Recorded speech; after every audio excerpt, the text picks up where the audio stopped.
রিজিক বৃদ্ধির জন্য কিছু আমল আছে, তার মধ্যে শ্রেষ্ঠ আমল হচ্ছে নামাজ। এর সাথে চাশতের নামাজ পড়া। চাশত মানে সালাতুদ দুহা। এর আগে ইশরাকের নামাজ আছে। রিজিক বৃদ্ধির জন্য আত্মীয়তার সম্পর্ক বজায় রাখতে হয়। আত্মীয়তার সম্পর্ক বজায় রাখলে রিজিক প্রশস্ত হবে। বেশি বেশি যে আল্লাহর জিকির করে এবং কোরআন তেলাওয়াত করে তার রিজিক বাড়ে আলহামদুলিল্লাহ।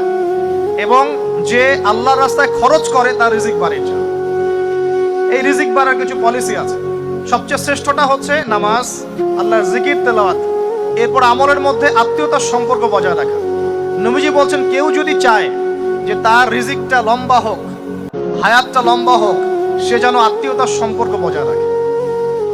আত্মীয়তার সম্পর্ক এখন আস্তে আস্তে নষ্ট হয়ে যাচ্ছে না? খেয়াল করে দেখেন, আত্মীয়তার সম্পর্ক। আবার একটা কথা বলেছি আপনাদের ওয়াজ মাহফিলে, যে পৃথিবীতে যে কাজই করবেন আল্লাহর সন্তুষ্টির জন্য করবেন। আত্মীয়তার সম্পর্ক বজায়